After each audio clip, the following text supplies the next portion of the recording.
This is David with Tern Wildlands, and I'm going to be explaining to you how to install the Wildlands door.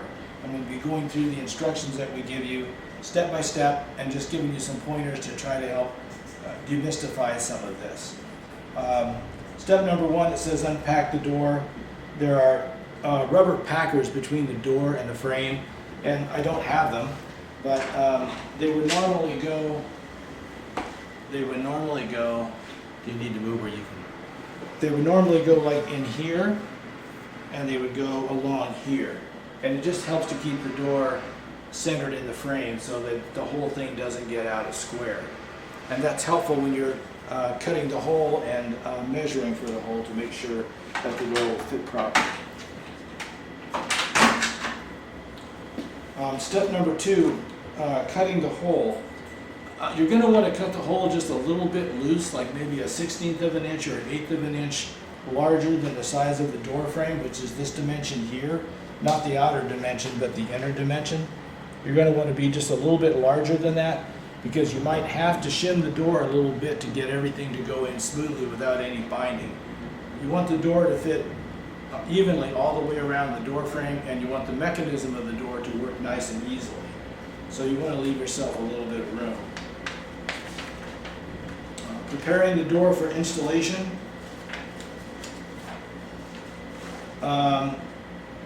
You should sand this flange in here with some Scotch-Brite because you want to degloss this, and you want to wipe this with isopropyl alcohol. And then you want to install the number 10 washers with a piece of tape just like this. You just want to stick those on here and just fold that over to hold that washer in there. You're going to want these 4 locations around the door when you do the installation. And the reason is that the door has to stand off from the wall just a little bit to allow for glue. If you squeeze all of the glue out of this joint, then you lose all of the strength in the glue joint. So you have to have a little bit of a standoff. So that will help you get the standoff. When you drill the holes, that'll help the holes be in the right place for the standoff. Number 4, the trial fitting. So this is probably where it starts to get hard. You need to put the door up into the door opening, and you'll need to secure it with 4 screws just to see how it's going to fit in the hole that you have. The 4 screws that you're going to install are going to be through the side right here. There's going to be one here, and then 2 on this side as well. And these are square drive stainless steel screws. That's not what I've used here, but because this is just a test frame that we built. But this is what you'll be getting in your kit. So you want to put 1 screw through each one, and you want to make sure that when the screws go through here, that there's no gap between this and the hole. So if there's a space in there, you're going to need to slide something in there that's thin that will take up that distance. Because if you tighten this down against the frame without a spacer in there, then you're going to deform the frame, and you don't want to do that. So you want to put something in there that's going to fill that space. And you're going to want to determine that when the door is closed and the packers are in. So when the door is closed and the packers are in to keep everything square, that's when you want to determine what sort of a shim is going to need to go in there. Then you put in your 4 screws, snug them down, and then test the function of the door. If the door doesn't function correctly, if it doesn't fit evenly in the door frame, or if the latches bind, then you're going to have to figure out where that's coming from, and there's really nothing I can do to help you with that other than to tell you that the door frame has to be square. So if it isn't square, then you're going to have to shim it somewhere in order to bring the door frame in alignment with the door. Once you get all that shimming correct, and you may have to take the screws in and out a few times, you may have to change the shims around a few times to get that right, but it's important that you take the time to do that. So once you get those 4 screws so that the door opens and closes correctly, then you can put in the rest of the screws, and I would recommend going ahead and doing that so that all the holes are drilled at this point. You don't want to do that later. So you want to put the screws about 1 foot apart. Just space them so they're about a foot apart going through the frame. Now the frame that you screw this into is going to have to be strong enough to support these screws. So if there's nothing in the wall where you cut it out, you're going to have to build in some sort of a frame that the screws can go into. It's important that these screws be in there for the security of the door. Okay, so once you get the screws all in place and the door is where you want it and everything is working correctly, then that's where you're going to want to glue it in. And I'll show you how to prepare the door for gluing. So before you take the door out of the frame, you're going to want to mask all the way around the door. And I use masking tape to go along the straight sections, and I use electrician's tape to go around the corners because it'll stretch easier. But you just want to take your masking tape and just set it right against the door like that, and then just run it down nice and hard against the wall. Let's see.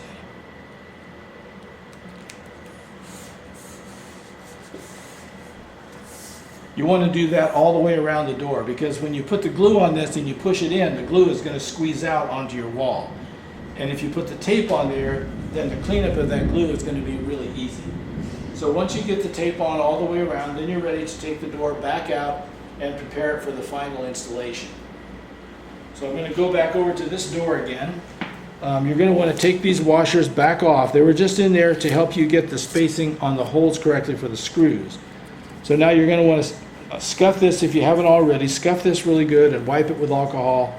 And then you want to use Siloprene Solid Bond adhesive. This is what we sell for the installation of these doors. And you're going to want to put a bead of this, about probably a good heavy 1/4 inch bead, all the way around this corner. Because when you push this door in, you want this glue to squeeze all the way out, all the way around.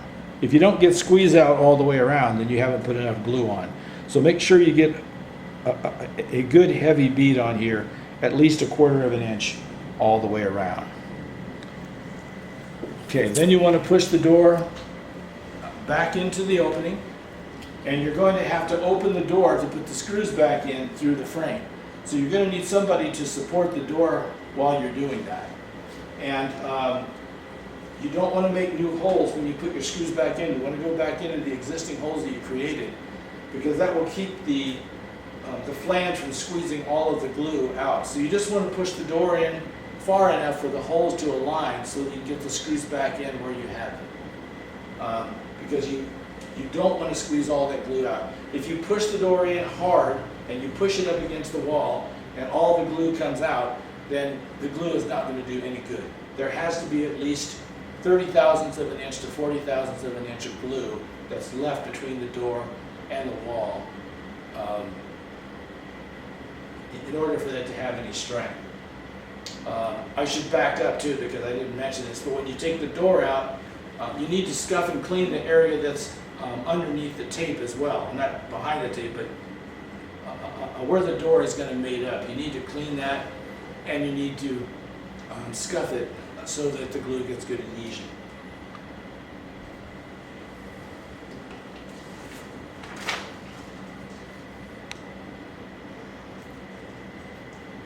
Okay, so while the glue, once you get the door in and you've got all the screws snugged down, then you want to check the function of the door one last time.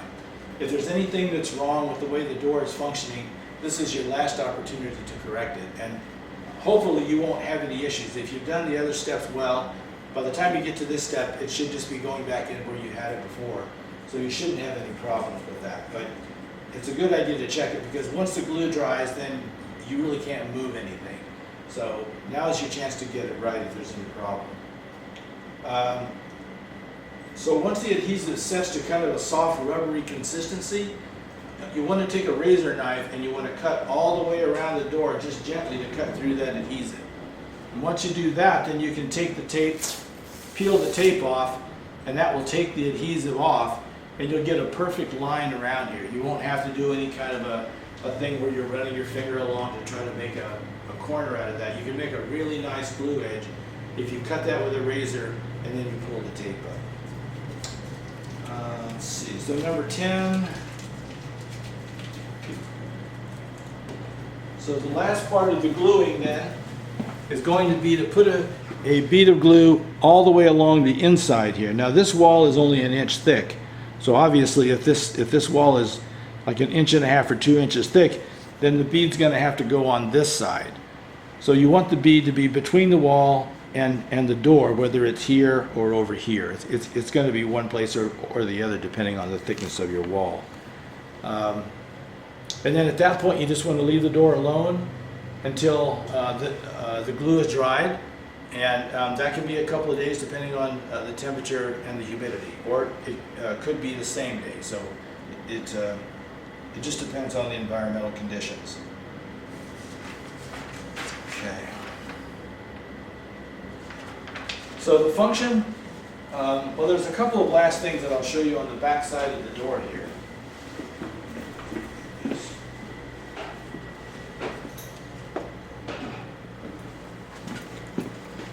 The function of this latch should be correct the way it comes set from the factory.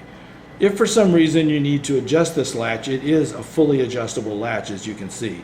So you have a lot of room to move this thing to get the final perfect alignment if you need to. But you shouldn't have to do that. It should come from the factory functioning correctly. This brace is actually made to secure the latch in the wall. So if somebody tries to pull the door open from the outside, it's sort of like a deadbolt against the wall. It's not absolutely necessary. This actually goes on just like this. It's just a spacer. This is just a spacer that gets you out to the same thickness as the edge of your door. And then this gets screwed into your door jamb, and then there's a 5mm screw that will either attach here, or if you have a thicker wall, it will attach here. But this just gives your door a little bit of extra security from somebody trying to pull it open from the outside. Then the last step is to put on the plastic cover that goes over this latch.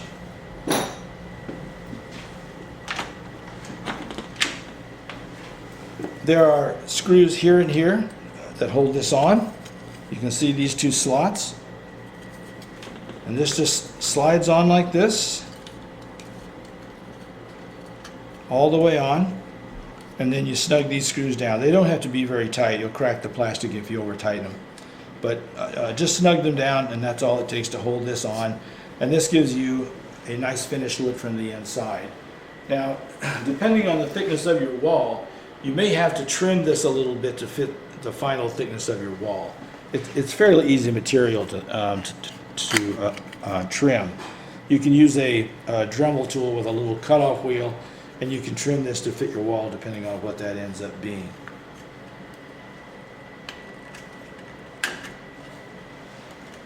So I think that pretty much covers it. This is David Souza with Tern Wildlands, and I'm going to show you a few of the key features of our new Wildlands door and go over the operation. This door has an aluminum skin and frame. It's got an acrylic window.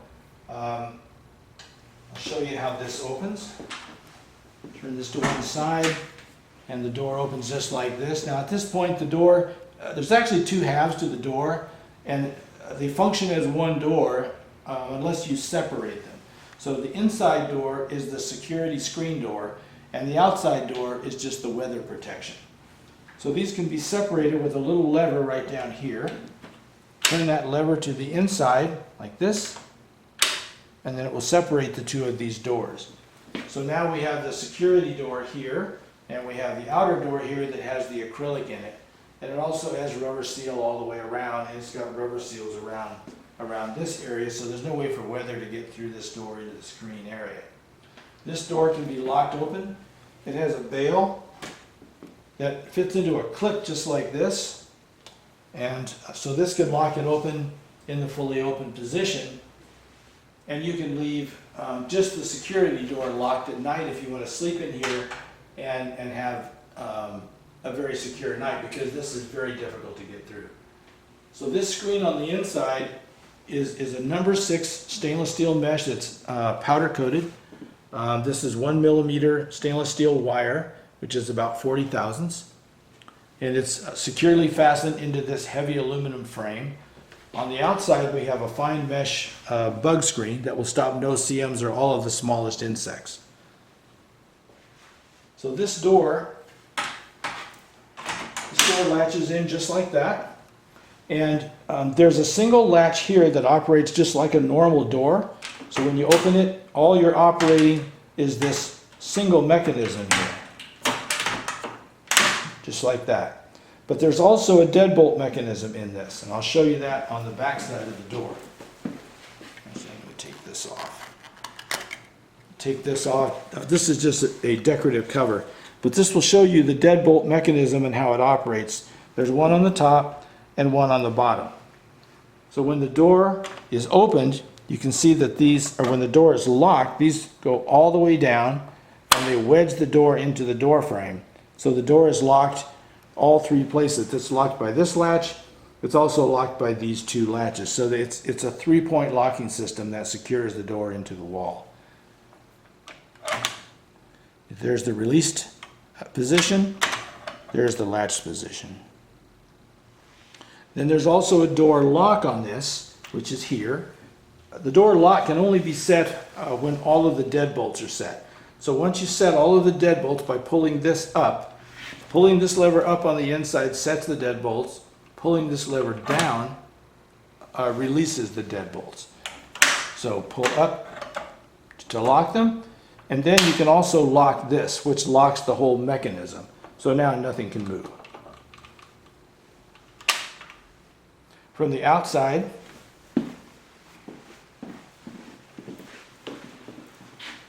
if you're going to be going away and locking this door from the outside, okay, to open it you do this, obviously, as we did before. It's a clockwise motion of the handle. If you turn the handle counterclockwise, that sets the deadbolts. So now this door is very securely latched into this frame. There's absolutely no movement. And now you can lock the door with your key and go away, and this door is very secure.